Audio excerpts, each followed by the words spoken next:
आधुनिक इटली के पीसा नामक शहर में 15 फरवरी 1564 को गैलीलियो गैलीली का जन्म हुआ था।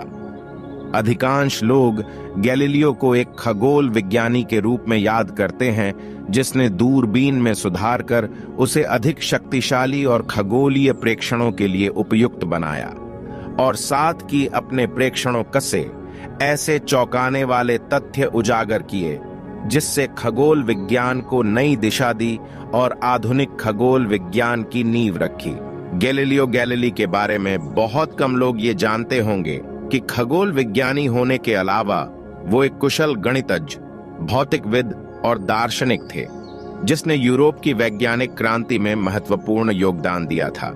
इसलिए गैलीलियो गैलीली को आधुनिक खगोल विज्ञानम का जनक और आधुनिक भौतिकी का पिता के रूप में भी संबोधित किया जाता है। गैलीलियो गैलीली ने दर्शन शास्त्र का भी गहन अध्ययन किया था, साथ ही वो धार्मिक प्रवृत्ति के भी थे, पर वो अपने प्रयोगों के परिणामों को कैसे नकार सकते थे जो पुरानी मान्यताओं के विरुद्ध जाते थे, और वो इनकी पूरी ईमानदारी से व्याख्या करते थे। उनकी चर्च के प्रति निष्ठा के बावजूद उनका ज्ञान और विवेक उन्हें किसी भी पुरानी अवधारणा को बिना प्रयोग और गणित के तराजू में तोले जाने से रोकता था। चर्च ने इसे अपनी अवज्ञा समझा, पर गैलीलियो गैलीली की अपनी सोच ने मनुष्य की चिंतन प्रक्रिया में नया मोड़ ला दिया। गैलीलियो गैलीली ने आज से बहुत पहले गणित, सैद्धांतिक भौतिकी और प्रायोगिक भौतिकी में परस्पर संबद्ध को समझ लिया था। परावलय या पैराबोला का अध्ययन करते हुए वो इस निष्कर्ष पर पहुंचे थे कि एक समान त्वरण की अवस्था में पृथ्वी पर फेंका कोई पिंड एक परवलयाकार मार्ग में चलकर वापस पृथ्वी पर गिरेगा, बशर्ते हवा में घर्षण का बल अपेक्षणीय हो। यही नहीं, उन्होंने ये भी कहा कि उनका सिद्धांत जरूरी नहीं कि किसी ग्रह जैसे पिंड पर लागू हो। उन्हें इस बात का भी ध्यान था कि उनके मापन में घर्षण और अन्य बलों के कारण अवश्य त्रुटियां आई होगी जो उनके सिद्धांत की सही गणितीय व्याख्या में बाधा उत्पन्न कर रही थी। उनकी इस अंतर्दृष्टि के लिए प्रसिद्ध भौतिकविद आइंस्टाइन ने उन्हें आधुनिक विज्ञान का पिता की पदवी दे डाली। जिसे हम आपेक्षिकता का सिद्धांत कहते हैं, उसकी नींव भी गैलीलियो गैलीली ने ही डाली थी। उन्होंने कहा था, भौतिकी के नियम वही रहते हैं, चाहे कोई पिंड स्थिर हो या समान वेग में एक सरल रेखा में गतिमान। कोई भी अवस्था न परम स्थिर या परम चल अवस्था हो सकती है। इसी ने बाद में न्यूटन के नियमों को आधारभूत ढांचा दिया था। सन 1609 में गैलीलियो गैलीली को दूरबीन के बारे में पता चला, जिसका हॉलैंड में आविष्कार हो चुका था। केवल उसका विवरण सुनकर उन्होंने उससे भी कहीं अधिक परिष्कृत और शक्तिशाली दूरबीन स्वयं बना ली। फिर शुरू हुआ खगोलीय खोजों का एक अद्भुत अध्याय।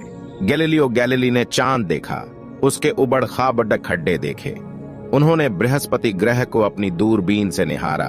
फिर जो उन्होंने देखा और उससे जो निष्कर्ष निकाला, उसने सौरमंडल को ठीक ठीक समझने में बड़ी मदद की। गैलीलियो गैलीली समझ गए थे कि बृहस्पति ग्रह का अपना अलग संसार है। उसके इर्द गिर्द घूम रहे पिंड अन्य ग्रहों की तरह पृथ्वी की परिक्रमा के लिए बाध्य नहीं है। तब तक यही माना जाता था कि ग्रह और सूर्य सभी पिंड पृथ्वी के परिक्रमा करते हैं।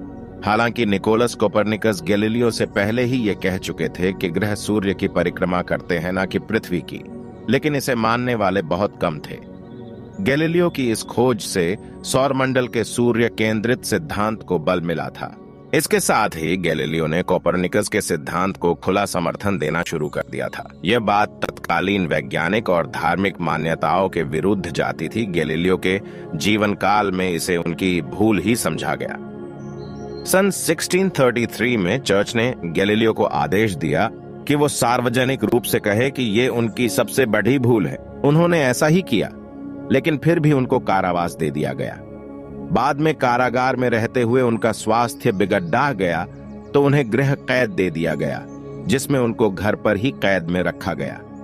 8 जनवरी 1642 को गृह कैद झेल रहे गैलीलियो की मृत्यु हो गई। उनकी मृत्यु के कुछ महीनों बाद ही न्यूटन का जन्म हुआ था। इस तरह हम कह सकते हैं कि उस समय एक युग का अंत और दूसरे नए क्रांतिकारी युग का आरंभ हुआ था। आज भी हम गैलीलियो के सिद्धांतों को अपनी पाठ्य पुस्तकों में देख सकते हैं। Please like and subscribe. अगले वीडियो